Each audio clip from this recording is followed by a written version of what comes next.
Hola a todos. Una de las preguntas que muy probablemente nos hacemos cuando estudiamos las deformaciones longitudinales en el caso tridimensional es ¿para qué direcciones se producen las deformaciones longitudinales máximas y mínimas? Es decir, ¿para cuáles direcciones se producen los estiramientos o las contracciones más grandes de todas? Para resolver ese problema es conveniente que primero repasemos el concepto de los multiplicadores de Lagrange, el cual muy probablemente se estudió en el curso de cálculo vectorial. Supongamos que deseamos maximizar o minimizar una función multivariable f que es función de x, y, z. Dicha función f está sujeta a una restricción de igualdad que es e de x, y, z igual a una constante real que llamaremos c.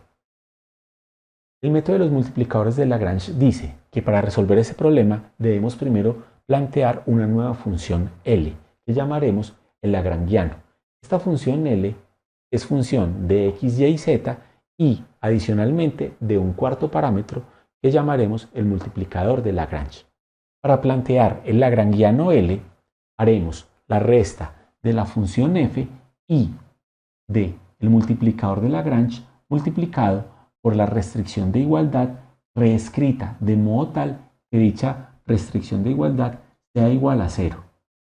El método de los multiplicadores de Lagrange dice entonces que al lagrangiano le debemos calcular el gradiente y ese gradiente lo debemos igualar al vector 0. De esta forma va a quedar un sistema de 4 ecuaciones con estas 4 incógnitas. Y ese sistema de 4 ecuaciones con 4 incógnitas tendrá como solución los puntos críticos de la función L. Dichos puntos críticos serán entonces reemplazados en f y al hacer esto encontraremos entonces los máximos y los mínimos de f.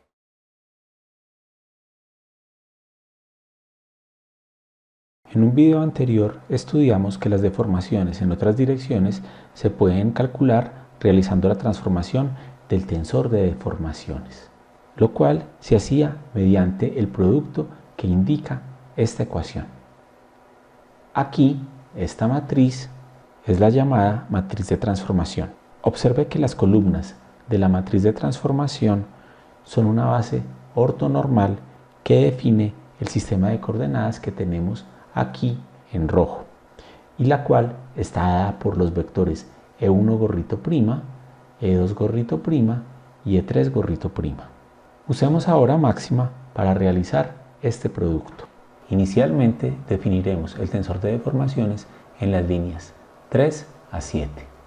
A continuación definiremos la matriz de transformación en las líneas 10 a 14. Y finalmente realizaremos el cálculo de la matriz de deformaciones en el sistema de coordenadas dado por los vectores n1 y n2 y n3 gorrito mediante el producto de la matriz de transformaciones transpuesta, el tensor de deformaciones y la matriz de transformaciones en la línea número 20. En las líneas 23 a 28 encontraremos cada uno de los términos de la matriz de deformaciones en el nuevo sistema de coordenadas. A continuación ejecutaremos este programa en máxima. Copiamos y pegamos, presionamos Shift Enter para ejecutar el código y obtenemos estas ecuaciones. En particular nos interesan estas tres primeras ecuaciones que tenemos aquí, las cuales están asociadas a las deformaciones longitudinales y estas ecuaciones las reescribiremos como aparecen en este recuadro rojo. Observamos entonces que al realizar este producto con máxima obtuvimos estas tres ecuaciones. Observemos que estas tres ecuaciones son prácticamente las mismas ecuaciones. La única diferencia es que en la primera ecuación se utiliza el subíndice 1 en los componentes alfa, beta y gamma, en la segunda ecuación se utiliza el subíndice 2 y en la tercera ecuación se utiliza el subíndice 3 para denotar los vectores n1, n2 y n3 gorrito respectivamente. Por lo tanto, estas ecuaciones evidencian que la deformación longitudinal en una dirección arbitraria n gorrito dado por alfa, beta, gamma se puede escribir tal y como aparece en este recuadro rojo. Acabamos de encontrar entonces que la deformación longitudinal en la dirección de un vector n gorrito arbitrario va a estar dada por esta expresión de acá. Como el vector n gorrito es un vector que tiene componentes alfa, beta y gamma y dicho vector es un vector unitario, su norma es 1. Esta condición se se podría escribir de esta forma. Ahorita recordemos que la pregunta que queremos resolver es cuáles son las deformaciones longitudinales máximas y mínimas y para cuáles direcciones se presentan. Para resolver esta pregunta, observemos que tenemos que maximizar o minimizar esta ecuación de acá sujeto a esta restricción de igualdad. Por lo tanto, debemos plantear un lagrangiano, el cual va a estar dado por esta ecuación que tenemos acá, más un multiplicador de Lagrange, el cual está multiplicando la restricción de igualdad, la cual la hemos modificado de modo tal que este término que tenemos acá es igual a 0. Recordemos que la solución a este problema se encuentra al encontrar las derivadas de L con respecto a cada uno de estos términos e igualarlas a 0. De este modo tenemos, por ejemplo, que la derivada de L con respecto a alfa es 2 por alfa por epsilon x más, término de acá, 2 por epsilon xy por beta más este término de acá, 2 epsilon xz por gamma menos 2 veces por alfa por epsilon n igual a 0. Esta ecuación que acabamos de encontrar la puedo reescribir de la siguiente forma. Epsilon x por alfa más epsilon xy por beta más epsilon xz por gamma menos epsilon n por alfa igual a 0. Si yo realizo un procedimiento similar con estas otras ecuaciones de acá, es fácil demostrar que esta ecuación de acá será igual a... Y finalmente, esta ecuación de acá nos dará que 1 menos alfa al cuadrado menos beta al cuadrado menos gamma al cuadrado es igual a 0.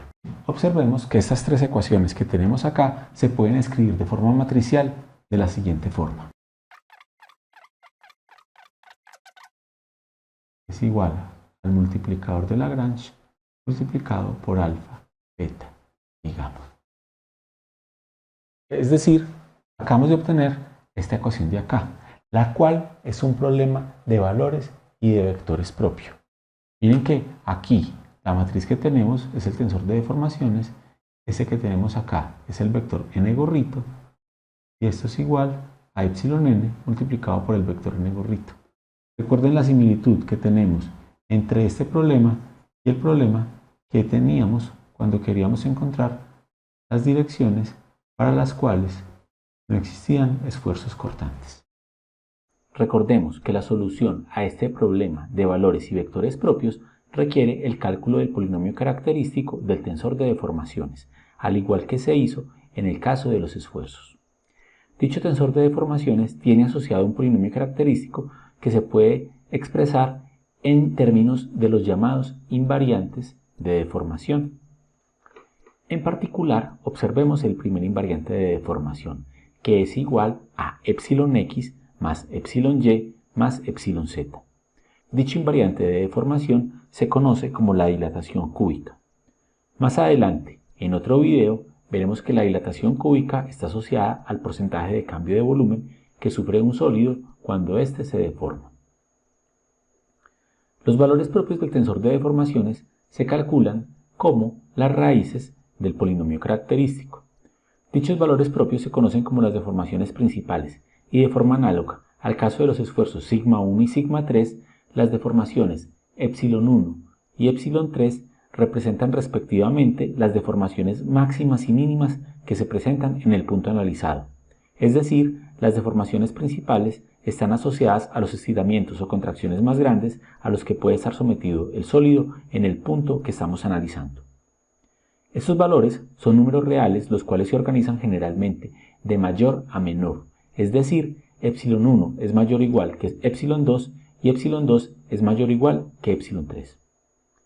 Se garantiza que los valores propios son números reales, ya que existe un teorema que garantiza que los valores propios de una matriz simétrica no pueden tener parte imaginaria.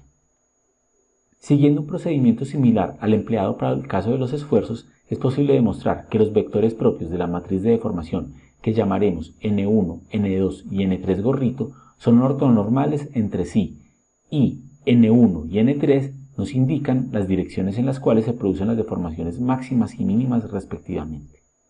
Dichas direcciones son las direcciones principales para las deformaciones. Observemos que el paralelo entre los esfuerzos y las deformaciones es tal que existe incluso un círculo de Moore en 3 dimensiones para analizar las deformaciones. En el siguiente video estudiaremos el círculo de Moore tridimensional para las deformaciones. Nos vemos en una próxima.